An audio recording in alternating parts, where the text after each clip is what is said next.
इसमें एक ईमानदार बालक की कहानी बताई गई है। एकांकी में एक अनाथ बालक की ईमानदारी और उसके स्वाभिमान का चित्रण किया गया है। बिना कोई काम किए दी जाने वाली आर्थिक सहायता को बालक भीख समझता है और उसकी ईमानदारी का आलम यह है कि मोटर के नीचे कुचले जाने के बाद भी वह लेखक का बाकी पैसा वापस करवाने के लिए अपने भाई को उसके घर भेजता है। ये पूरी एकांकी आप पढ़ेंगे, ध्यान से पढ़ेंगे। मैं आपको इसके बारे में थोड़ा सा बता देती हूँ, फिर आप पढ़ेंगे तो आपको आसानी से समझ में आ जाएगा। इसमें वसंत नाम का एक ईमानदार बच्चा है जिसके माता पिता जो है मर गए हैं और वो गरीब है। उसका एक छोटा भाई उसके साथ है, लेकिन वो जो है फिर भी कठिनाइयों का सामना करते हुए अपने और अपने भाई का पालन पोषण करता है बड़ी ईमानदारी के साथ। और इसके लिए वो एक जो है छोटा सा धंधा करता है जो छलनी वगैरह बेचता है, और वो छलनी, बटन, दिया, सलाई आदि बेच करके अपना काम चलाता है। तभी जो ये बेचते हुए उन्हें राजकिशोर से, जो लेखक है, उससे सामना होता है। वो राजकिशोर को कुछ लेने के लिए कहता है, लेकिन राजकिशोर मना कर देते हैं। राजकिशोर कौन है? ये गरीब मजदूरों के नेता है। तो जब बच्चा नहीं मानता है तो वो कहता है ठीक है, मेरे पास 1 रुपया है, खुला तो है नहीं, इसलिए मैं जो है नहीं ले पा रहा हूँ। तो उसने कहा ठीक है, मैं अभी जाता हूँ बाजार और आपको रुपया जो है खुला करवा करके ले आता हूँ। वो रुपये लेकर चला जाता है और लेखक उसका इंतजार करता रहता है, लेकिन वो वापस नहीं आता। तभी कृष्ण कुमार नाम का एक व्यक्ति होता है जो उन्हें समझाता है कि ये जो है बाजार में आजकल इसी तरह का जो है चलता रहता है, बच्चे या कोई भी जो है ठगने में माहिर हैं, वो छोटा बच्चा भी आपको ठग के चला गया है। तो राजकिशोर कहता है ऐसा तो नहीं है, बच्चे को देखकर लगता है बच्चा बड़ा भला है। तो वो जो है सोचता है फिर कोई बात नहीं, 1 रुपये से एक पाठ पढ़ा, यानी हमने ये जो है सीख ले लिए कि ऐसे किसी पर भरोसा नहीं करना चाहिए, और वो चले जाते हैं। तभी प्रताप नाम का एक लड़का राजकिशोर लेखक का जो है परिचय पूछते हुए आते हैं और उनके घर पहुंच जाते हैं और बताते हैं कि उनके भैया ने उनसे जो रुपए लेकर जो बनवाने गया था, खुले करवाने बाजार में गया था, तो उसके साथ एक एक्सीडेंट हो गया जिसके कारण वो नहीं आ पाया और उसने आज पैसे भेजे, अपने 80 पैसे वापस भेजे आपके लिए।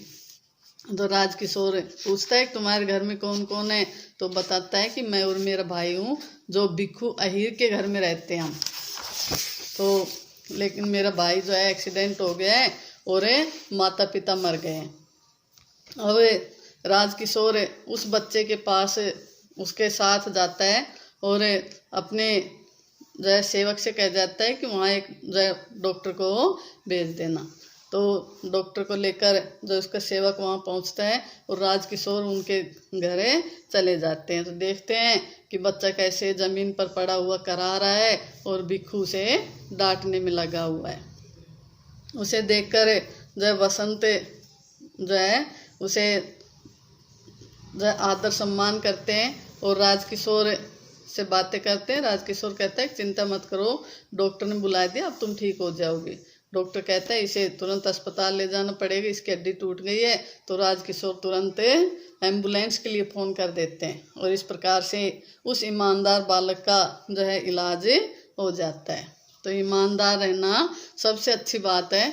देखिए वसंत ने अपनी ईमानदारी दिखाई और उसी ईमानदारी के कारण आज उसका संपूर्ण इलाज राजकिशोर ने अपने ऊपर ले लिया। तो ईमानदार का जो फल है ईमानदारी का, वो हमेशा मीठा ही होता है। इसलिए हमें जो है कितनी कठिनाइयाँ क्यों न झेलनी पड़े, लेकिन अपनी ईमानदारी को नहीं भूलना चाहिए। इसमें बताया भी है विपत्ति में भी हमें ईमानदारी नहीं छोड़नी चाहिए। यह हजारों मनकों में चमकने वाला अलग अलग हीरा है, इसका परिणाम अंततः सुखद ही होता है। यह बस हमारे धैर्य की परीक्षा लेता है। ठीक है, तो देखिए विष्णु प्रभाकर की कहानी एकांकी आप अच्छे से पढ़ लेना, एक बार फिर पढ़ेंगे तो आपको अच्छे समझ में आ जाएगी। ठीक है, इसके शब्दार्थ देख लें और इनको अपने नोटबुक में लिखने हैं और याद भी करने। परिवेश यानी वातावरण, प्रियतन, कोशिश, छन्नी, आटा छानने की एक वस्तु, दुर्भाग्य बुरा भाग्य, छुट्टा खुले पैसे, परिचित जानने वाला, प्रवेश दाखिल, अनाथ बेसहारा, जिसके माता पिता न हो, वक्त समय, दुर्लभ कठिन। ये शब्दार्थ हैं, इनको आप लिख लेना और याद भी कर लेना। अब इसके प्रश्न देख लीजिए। मौखिक प्रश्न, बसंत के भाई का नाम क्या था? बसंत के भाई कौन था? प्रताप। तो बसंत के भाई का नाम है प्रताप था। दोनों भाई किसके घर में रहते थे? बसंत और प्रताप दोनों भाई भिखू अहीर के घर में रहते थे। राजकिशोर के पीछे पड़ने वाला लड़का कौन था? राजकिशोर के पीछे पड़ने वाला लड़का बसंत था, जो उन्हें अपनी कुछ वस्तुएं बेचना चाहता था। वसंत कितने रुपए लेकर गया था? वसंत राजकिशोर से 1 रुपया लेकर गया था। राजकिशोर ने किसे फोन किया? राजकिशोर ने एम्बुलेंस बुलाने के लिए फोन किया। वसंत कितने रुपए लेकर भुनाने गया? कितने रुपए? 1, 2, 5, 10, 1 रुपए। वसंत का भाई राजकिशोर को कितने पैसे लौटाने आया? 10, 50, 80, 90। कितने पैसे? 80 पैसे लौटाने आया। कौन जमीन पर पड़ा करा रहा था? भिखू, प्रताप, बसंत, अमर सिंह। कौन करा रहा था? वसंत करा रहा था, क्योंकि वो एक्सीडेंट हो गया था। वसंत के भाई का नाम क्या था? वसंत के भाई का नाम क्या था? प्रताप। नीचे दिए गए प्रश्नों के उत्तर संक्षेप में लिखिए। प्रस्तुत एकांकी के माध्यम से वसंत के चारित्रिक विशेषताओं पर प्रकाश डालिए। उसके चरित्र की विशेषताएं बतानी वसंत की। वसंत एक ईमानदार लड़का था, वो गरीब था लेकिन फिर भी स्वाभिमानी लड़का था और खुद कमा करके अपना और अपने भाई का गुजारा चलाता था। वसंत ने राजकिशोर के बाकी पैसे किस प्रकार वापस किए? वसंत ने अपने भाई प्रताप को राजकिशोर के घर भेज करके उसके बाकी पैसे वापस करवाए। वसंत क्या क्या चीजें बेचता था? वसंत दिया सलाई, छलनी और बटन बेचता था। प्रताप के साथ भिखू अहीर के घर में पहुंचकर राजकिशोर ने क्या देखा? प्रताप के साथ भिखू अहीर के घर में पहुंचकर राजकिशोर ने देखा कि बसंत जो था वो जमीन पर पड़ा करा रहा था और भिखू उसे डांट रहा था।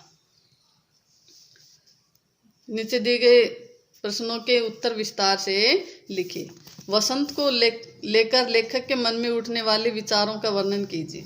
लेखक के मन में विचार उठने लगे जब वसंत जो है पैसे बुनाने बाजार गया, वापस नहीं आया, तो लेखक को लगा कि वो वापस क्यों नहीं आ रहा है। तो उसको जो है उसके मित्र ने कहा कि ऐसे ही ठग होते हैं जो ठग ले जाते हैं, आपको भी किसी ने ठग लिया है। तो उसके मन में विचार आया लड़के के प्रति कि लड़का तो बड़ा भला था, वो इस प्रकार से जो है नहीं लग रहा था, बहुत ही ईमानदार जो है लड़का लग रहा था। राजकिशोर के चारित्रिक गुणों में से आप कौन सा अपनाना चाहेंगे और क्यों? जो राजकिशोर ने गरीब वसंत की सहायता की और उसे हॉस्पिटल पहुंचाया, उसका इलाज करवाया, हम उसके गुणों में से इसी गुण को जो है अपनाना चाहेंगे, गरीबों की सहायता करने वाले गुण को। क्यों? क्योंकि इससे जो है वसंत जैसे जो अनगिनत बच्चे हैं जिनकी सहायता हो सके और जो इस प्रकार के ईमानदार और स्वाभिमानी होते हैं, ऐसे बच्चों की सहायता करेंगे तो समाज में एक अच्छी जो है संस्था का निर्माण होगा। आज के वर्तमान समय में ईमानदारी अभी भी जीवित है, इस विषय में अपने विचार लिखिए।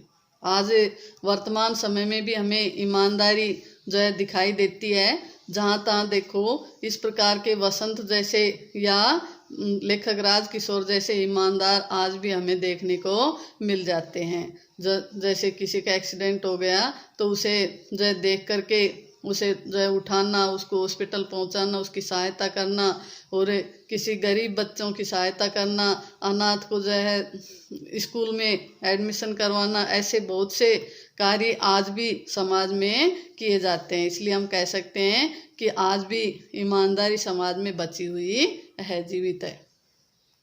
ईमानदारी का परिणाम सदैव सुखद होता है। किसी अन्य कहानी के माध्यम से इस विषय पर चर्चा कीजिए। देखिए, ईमानदारी का परिणाम हमेशा सुखद होता है। ये वसंत की कहानी में हमने जान लिया है किस प्रकार से वसंत ने ईमानदारी रखते हुए जय राजकिशोर के 80 पैसे वापिस पहुंचाए अपने भाई के माध्यम से, और इसी ईमानदारी के कारण राजकिशोर ने उसका इलाज करवाया। तो इससे तो हमें पता चलता है कि परिणाम जो है इसका सुखद ही होता है। ये कह रहा है कि कोई अन्य कहानी, ये अन्य जो कहानी है ये भी इसी में, इस पार्ट के लास्ट में देखिए, इसमें दे रखी है एक कहानी, ईमानदारी का पुरस्कार।